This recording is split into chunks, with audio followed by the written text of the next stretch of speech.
एक साहूकार और एक साहूकारनी थे। वह धर्म पुण्य को नहीं मानते थे। इसके कारण उनके कोई बच्चा नहीं था।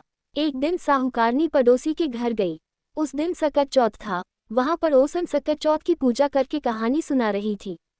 साहूकारनी ने पड़ोसन से पूछा, तुम क्या कर रही हो? तब पड़ोसन बोली कि आज चौथ का व्रत है, इसलिए कहानी सुना रही हूँ। तब साहूकारनी बोली, चौथ के व्रत करने से क्या होता है? तब पड़ोसन बोली, इसे करने से अन्न, धन, सुहाग, पुत्र सब मिलता है। तब साहूकारनी ने कहा, यदि मेरा गर्भ रह जाए तो मैं 1.25 सेर तिलकुट करूंगी और चौथ का व्रत करूंगी। श्री गणेश भगवान की कृपा से साहूकारनी के गर्भ रह गया, तो वह बोली कि मेरे लड़का हो जाए तो मैं 2.5 सेर तिलकुट करूंगी।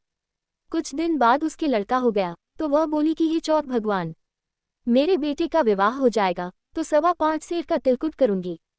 कुछ वर्षों बाद उसके बेटे का विवाह तय हो गया और उसका बेटा विवाह करने चला गया, लेकिन उस साहूकारनी ने तिलकुट नहीं किया। इस कारण से चौथ देव क्रोधित हो गए और उन्होंने फेरों से उसके बेटे को उठाकर पीपल के पेड़ पर बिठा दिया। सभी वर को खोजने लगे पर वो नहीं मिला। हताश होकर सारे लोग अपने अपने घर को लौट गए। इधर जिस लड़की से साहूकारनी के लड़के का विवाह होने वाला था, वह अपनी सहेलियों के साथ गंगौर पूजने के लिए जंगल में डूब लेने गई। तभी रास्ते में पीपल के पेड़ से आवाज आई, ओ मेरी अर्धव्यही। ये बात सुनकर जब लड़की घर आई, उसके बाद वह धीरे धीरे सूखकर कांटा होने लगी।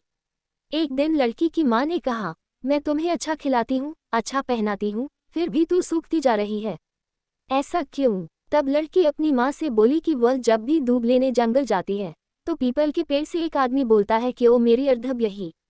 उसने मेहंदी लगा रखी है और सेहरा भी बांध रखा है। तब उसकी माँ ने पीपल के पेड़ के पास जाकर देखा, ये तो उसका जमाई ही है। तब उसकी माँ ने जमाई से कहा, यहाँ क्यों बैठे हैं? मेरी बेटी तो अर्धव्यही कर दी और अब क्या लोगे? साहूकारनी का बेटा बोला, मेरी माँ ने चौथ का तिलकुट बोला था लेकिन नहीं किया, इसलिए चौथ माता ने नाराज होकर यहाँ बैठा दिया। ये सुनकर उस लड़की की माँ साहूकारनी के घर गई और उससे पूछा कि तुमने सकट चौथ का कुछ बोला है क्या?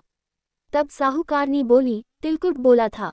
उसके बाद साहूकारनी बोली, मेरा बेटा घर आ जाए तो 2.5 मन का तिलकुट करूंगी। इससे श्री गणेश भगवान प्रसन्न हो गए और उसके बेटे को फेरों में लाकर बैठा दिया। बेटे का विवाह धूमधाम से हो गया।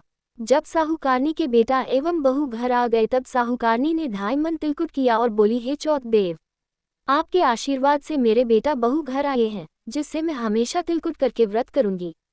इसके बाद सारे नगर वासियों ने तिलकुट के साथ सकट व्रत करना प्रारंभ कर दिया। हे सकट चौथ, जिस तरह साहूकारनी को बेटे बहू से मिलवाया, वैसे ही हम सबको मिलवाना। इस कथा को कहने सुनने वालों का भला करना।